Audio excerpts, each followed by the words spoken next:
Sorry, everyone. I was, I probably deserved that. I was trying to show off my cute little pup, and the phone crashed and died. But anyway, so, it's probably the universe telling me that I should end this soon. It's probably Henry also wants to. Are you over it? Are you over it? You are so cute. You want a tummy rub? Yeah. Look at this guy. He's so silly. You say hi to all the Grimmsters and say that you're basically the goofiest little goggy in the whole world? Yeah. Tom from Mount Vernon, Ohio. Do you guys hear him snoring? He's crazy. Can you please say hi to my daughter Shauna? Hi, Shauna. Troy Foreman, you are so welcome. I was happy to do the interview.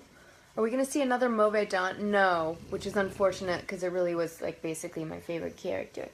Even though it was a kitty. I know, you probably wish I picked a blue bud.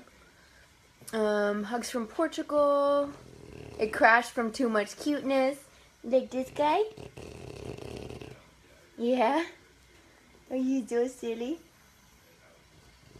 I love this dog. I don't know if you noticed. Henry's the cutest dog ever. He's so silly. Would loved if there had been a Grimm and Supernatural crossover. Yeah, it would have been cool to do a crossover with, yeah, any of the other sci-fi shows. Anyone on set who did pranks? David and I did a lot of pranks, and so did Jacqueline when she showed up.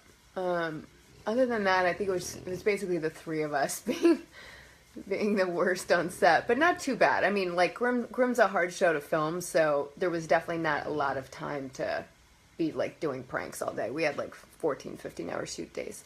Henry is still having physical therapy. Yes, and we actually, unfortunately, he's not having an easy time walking right now, so I had to make an appointment to see a neurologist next week, and he's probably gonna have to have an MRI. No, I know, it's so awful. It's so awful being so loved. Yeah, so he's but he's hanging in there. He had a stroke, and for a while he couldn't walk. So, as you can see, he's a happy guy. Are you willing to try production? Well, I like producing. I do know David loved directing and wants to do more of that, and I thought he did such a great job in his episode. Will you stay in Portland? We're going to go back and forth. Naughty Philsoup. Hi, Naughty. Haven't seen you in a while. I love Portland. Is part of the argument in Grimm that all evil comes from Vesson? Oh, this is a good question. Is part of the argument in Grimm that all evil comes from Vesson? Hold on, where'd that go? Oh my god. So silly. Let me find that one.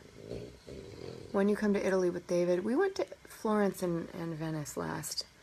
We try to go out of the country every New Year's, and we did Florence and Venice last year, so, and then Paris this year. So it's part of the. This is the last question I'm going to answer. Is part of the argument in Grimm that all evil comes from Vesson, or that is a comfortable lie that Nick et al. Started believing because it's better than accepting that humans also commit evil acts? That's a really good question, and I don't think that's what Grimm is positing. I think that it feels that way because basically there's like a monster of the week, and it's always a Vesson. And that was something I honestly always wanted them to at least do a couple episodes where it's people. But I think part of why Grimm is interesting is that it is clear that like human beings are also really complicated and really layered. It's hard,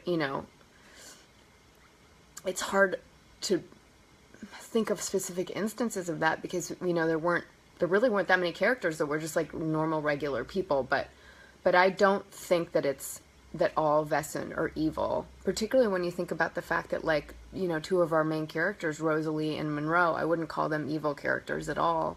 I think it was really about wondering about like the possibility of whether the people that come in and out of our lives like what other kind of creature they could be, or, you know, different personalities. So I know that was, I don't know if that answered the question. All right, guys, it is time for me to go. It's 12:30, so thanks to everyone for joining. I'm sure I will do at least another one of these throughout the course of the season. But I love you all. Thank you for watching. New episode tonight at our new time, 8 p.m. on NBC. Okay, bye. Wanna say bye? Say bye-bye, Henry.